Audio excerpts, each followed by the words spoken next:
Hey folks, it's Maxie here and welcome to a new TEW2020 video. You join us for Full Gear, our third last show of 2024, which might be the furthest I've got in a big company save, because that's over 3 years, which is quite mental considering it's been every Rampage and every Dynamite that's been booked. Looking forward to this event. A lot has changed since I last booked the show in terms of real life. It's been injury central.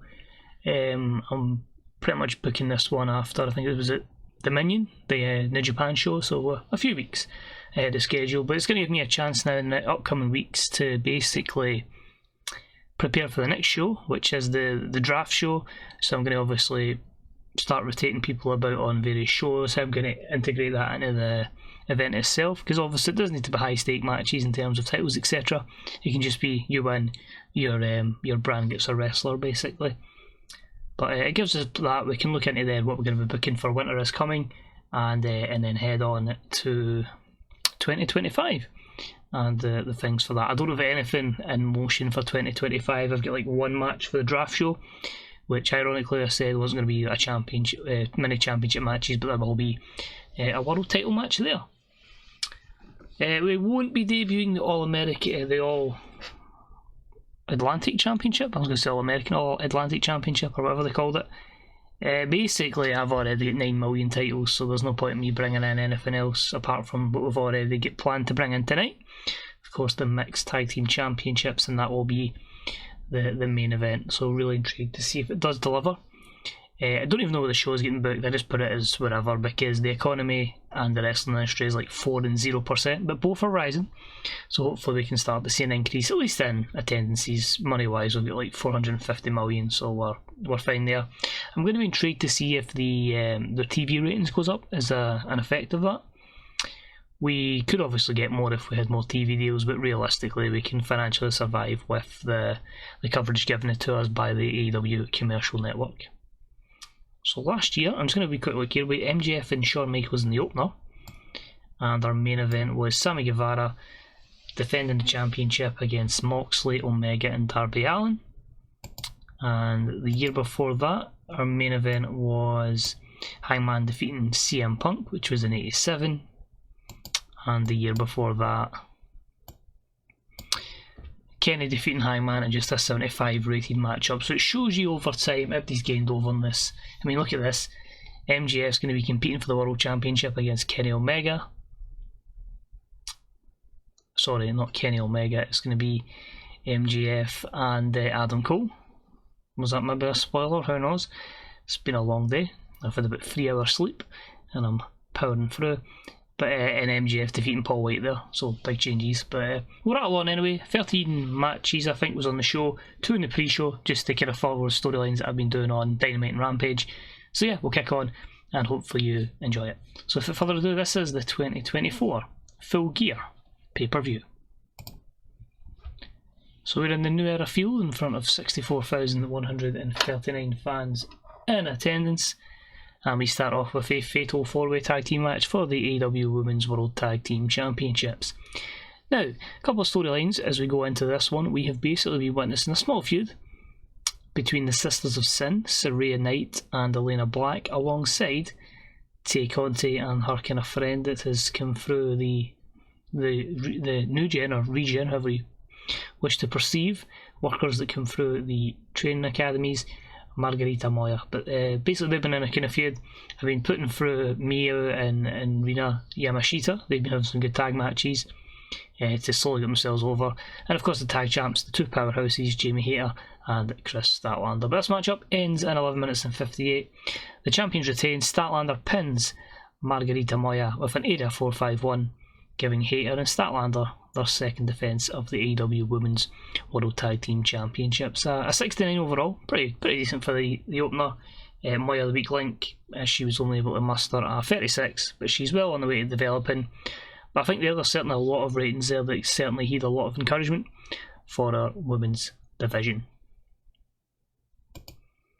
And another matchup, of course, Prince Devitt turning heel, aligning himself with his old friend Bad Luck Fale. They've been on a bit of a rivalry with one final beat, and it was a victory for Devitt and Fale as they win, with Devitt submitting Johnny Gargano with a Fujiwara armbar. Family of the Week link, Devitt was the main man here in 82. Great to see those two have excellent chemistry together, so that was the first time I actually pairing them in the save, so that's good to see. That'll give Devitt a good boost, and a 76 rated matchup. Pretty decent stuff from a very short and effective pre-show. So here's a shocker for you. I decided, screw it, we'll just start with the AEW World Championship on the line, and we had an exceptional matchup. MJF defeats Adam Cole in 1802 with a Swanton Bomb, giving MJF his first defence of the World Championship. I actually thought these two would struggle with psychology. The last match only gathered an 84, so you can imagine my surprise here when they gather an 87 rating, and that is with both of them off their game. So one of them must now have a psychology stat that is enough to carry them. So delighted with that one, but obviously MJF just won the belt. He was never going to lose it so early. So he will be your world champion going into December. He celebrates to 73, simple, effective. What a douchebag. We then moved on to what I decided to be a matchup that was kind of, we done it as like an Asylum Insanity cinematic match. That's what I was looking for. I wanted to do a death match, but the TV listings weren't quite for allowing us to do it. The networks were not a fan of it, so we went, let's do cinematic then. That allows us to do the Asylum Insanity match, so we can still have some spots. I might make it where I don't have any providers, just have the AEW network, and these two can have a proper death match. But it was about, it had superb wrestling and great heat. Darby Allin defeated Eddie Kingston in 1622 by submission. That should have been a pinfall if I actually have said it, but great to see here. These guys can produce an 87, and that's with a lack of psychology. Two good performances there because of their great chemistry, and of course they get the little boost as well because of the industry leader production values, which adds to it. So maybe it would have been an 84, 85 normally. We also had a crazy bump from Darby Allin, but yeah, these two I think will maybe have one more blow off match. We'll see where we can get it. But it's just a real case of, they had the match up before which ended in the draw, and obviously the two of them diving off the stage, and this one just proves they're willing to put themselves through anything to get the better of their opponent. We then had John Moxley come out, and it's time for him to reveal his tag team partner to take on the Switchblade Conspiracy, and he has gotten Hangman Adam Page, this time to give him a hand, not Drew Galloway like before. And the matchup was okay. Good matchup. Moxley and Hangman defeat Switchblade Conspiracy in 12:23.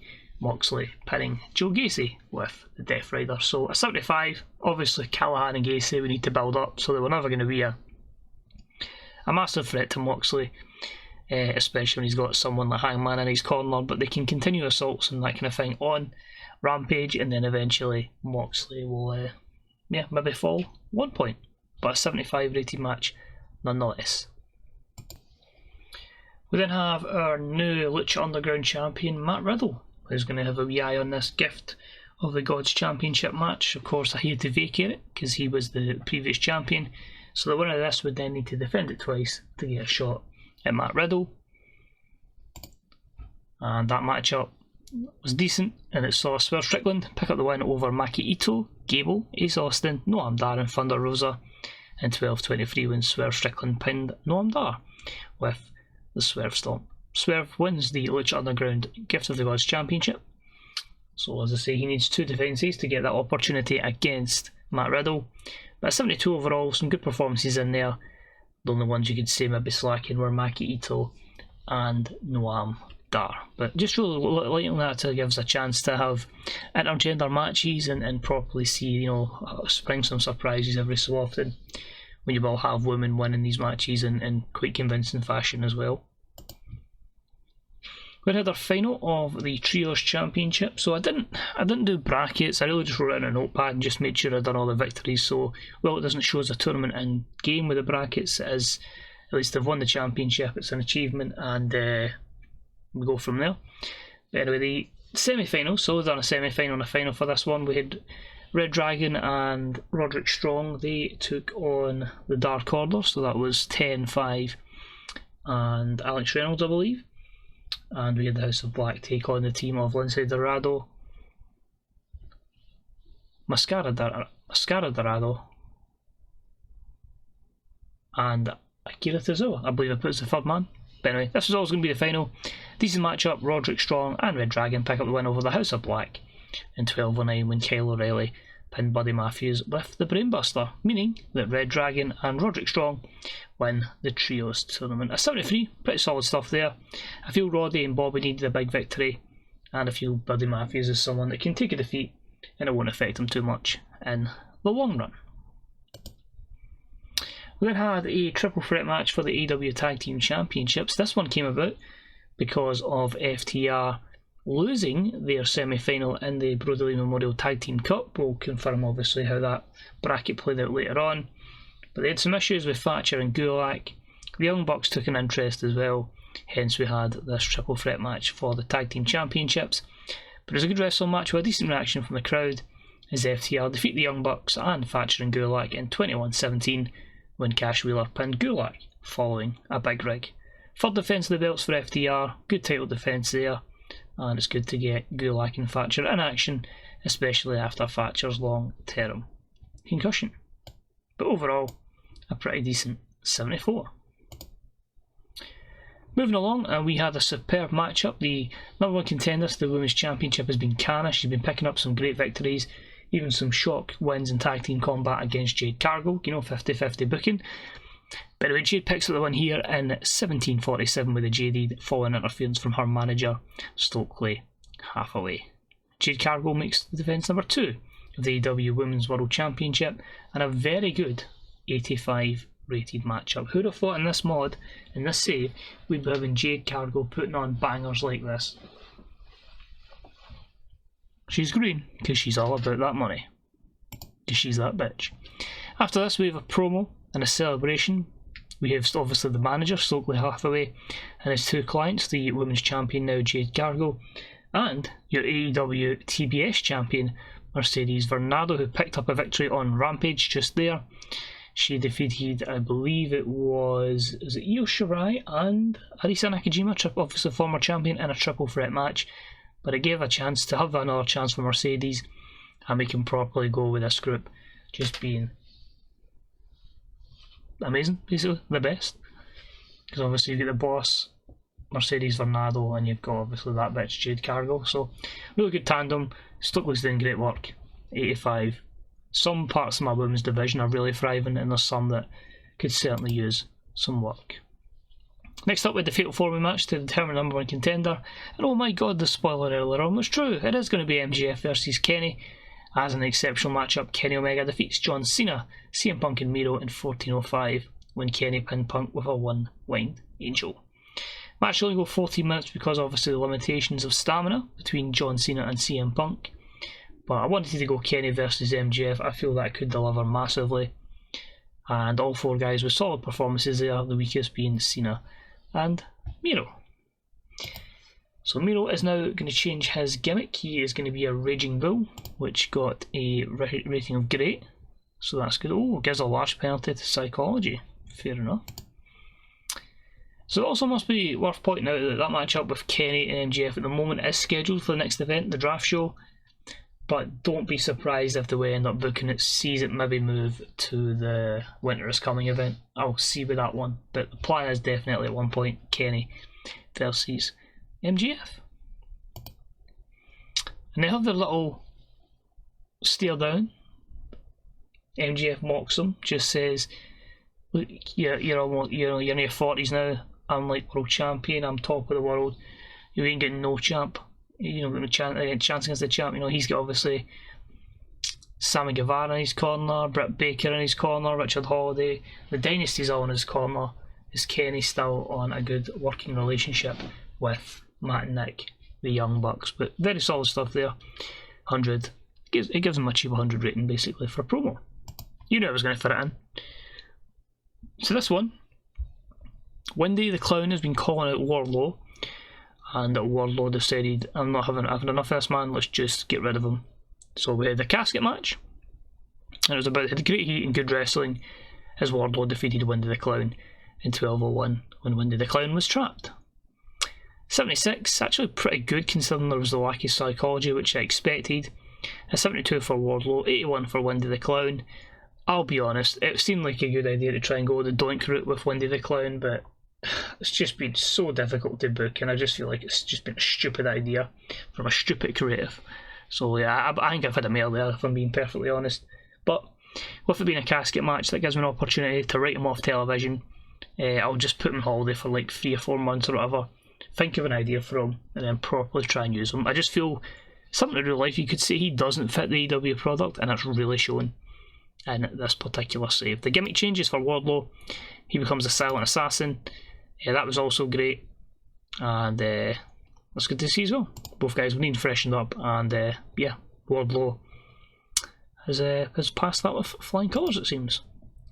And then we just have a video of basically during the break, well obviously they're just tidying up stuff, the security team or whatever taking away the coffin and a hearse and taking him away. So it's just us writing him off television. Then move on to a matchup for the TNT Championship, and it was about that great wrestling and good heat. Jungle Boy gained an opportunity against Pac but did not prevail, as the bastard wins with a Black Arrow, and that it was the 8th defence of the TNT Championship for Pac. Just having him putting on banger after banger. A pretty solid 80 there. Jungle Boy with 75, Pac with an 87. Jungle Boy, it's safe to say he would have had more spotlights, more action, if he didn't have the pop cap. Can we break that pop cap? I don't know. We'll see. We then moved on to the final of the Brody Lee Memorial Tag Team Cup. Obviously won last year by 10 in Wyndham, so big changes for both guys there. So to give you an idea with this one, the quarterfinals would have been better if I'd written this down, so I'm going to have to try and assume and remember what I put. With the Bucks versus the debuting American Wolves. Thought, screw it, let's bring them in, let's have them have a couple of matches, just put people over. I think the Hardys took on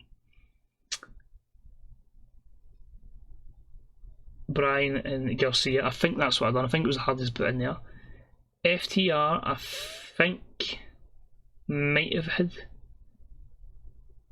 the Acclaimed. I'm not too sure, but anyway, I know my semi-finals. My semi-finals basically saw Garcia and Danielson defeat the Bucks, and Santana and Ortiz pick up a victory over the champions FTR. So good matchup anyway. Brian Danielson and Daniel Garcia defeat Proud and Powerful in 13:48 when Daniel Garcia submitted Ortiz with a sharpshooter. Brian Danielson and Garcia win the Brody Lee Memorial Tag Team Cup. So Brian has put on great matches. Santana and Ortiz fail to win the big one. Could Danielson and Garcia be on the verge of a tag team championship run? We get to the back though, and Proud and Powerful say tonight was not our night, but we still know we've got it at this level to be in a top tag team. We beat FTR, so we're putting this challenge out to FTR again.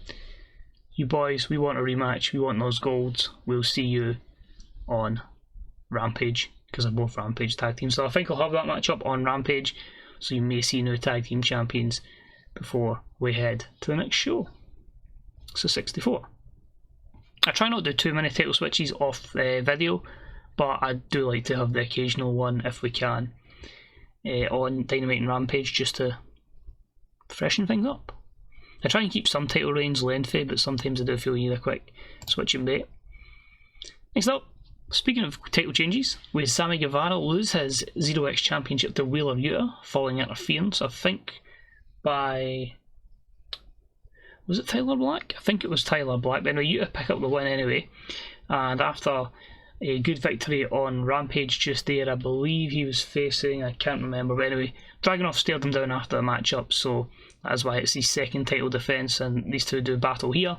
But Yuta defeats Dragunov with a Yuta lock in 14:28 when he makes the second defence of the 0x Championship. So pretty good, 73 rating matchup. This is when you know I don't script any of this and I just completely read it. Normally I should remember everything that I've just booked. I'd accept the mistakes if it was like I'd booked it 2 or 3 days ago. I literally booked Rampage earlier today before I recorded this, so I should know it should still be flowing, but long day and that. But anyway, Yuta picks up the win anyway.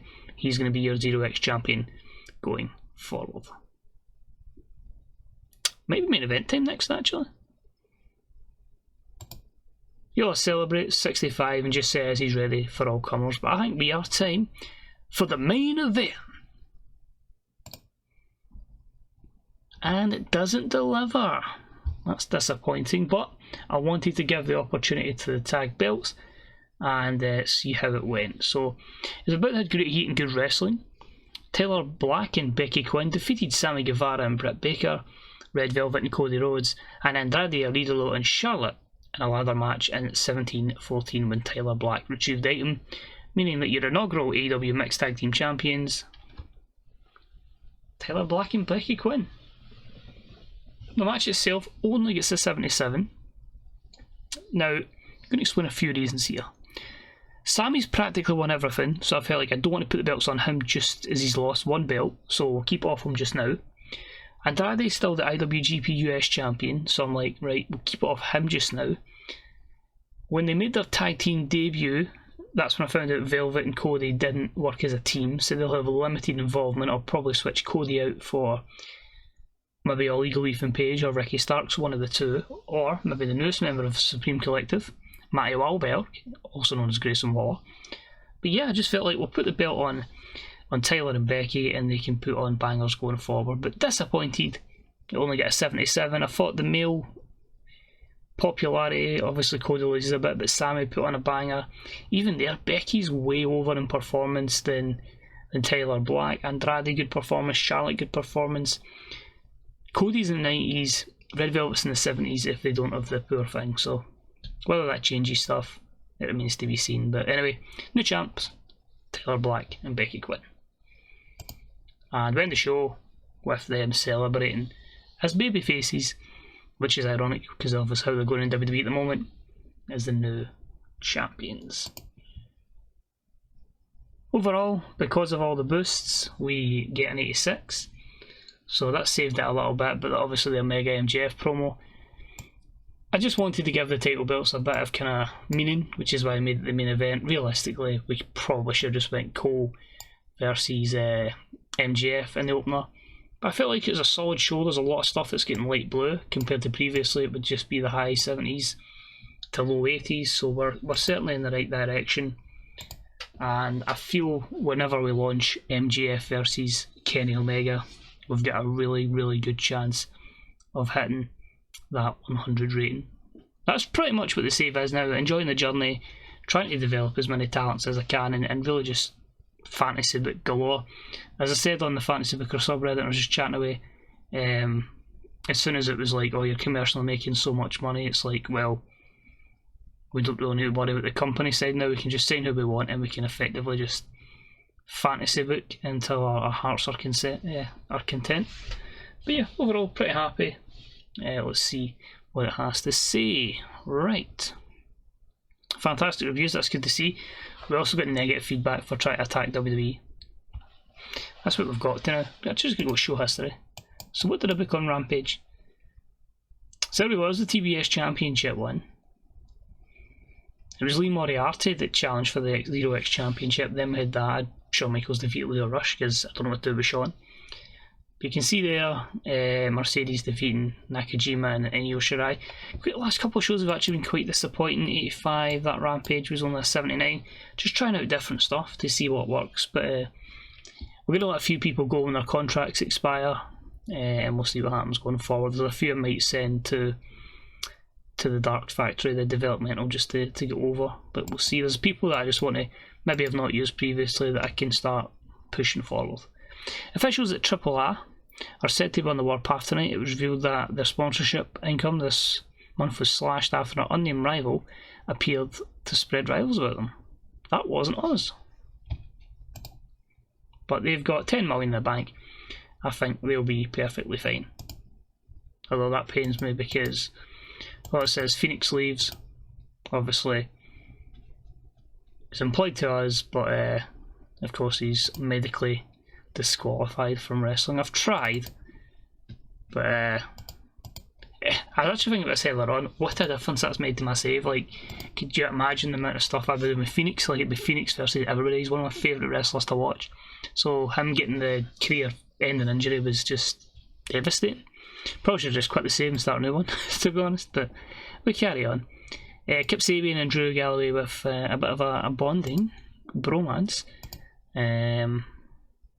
Kip hates Jim Cornette. Ember Moon just extends her contract, that's fine. And La Estrella will get a wage increase, that's cool. We'll sort that one out. Daria and AJ are already in the roster. AJ is just a short term. He's that old, it's pretty difficult to use him. I'll deal with the developmental contracts. It's basically when I signed her as a female athletes, it was a case of it was like 3 month, and we'll see if we need to keep them or let them go over time, how they develop. Probably similar to how WWE operate with the NXT 2.0 at the moment. Kenny says that Jungle Boy's having some good promos, so let's keep that one up. Pay-per-view buy rate will be 0 because everybody watches on the network, and it was a 23.9. So I'll deal with the contracts for Madeline, Nightshade, Ramkiacho, etc. And I'll let you guys enjoy the rest of your evening, and thank you very much for watching. Take it easy, check out the Fantasy Bookers subreddit and the Grey Dog software forums, and until next time, I'll see you soon. Bye bye.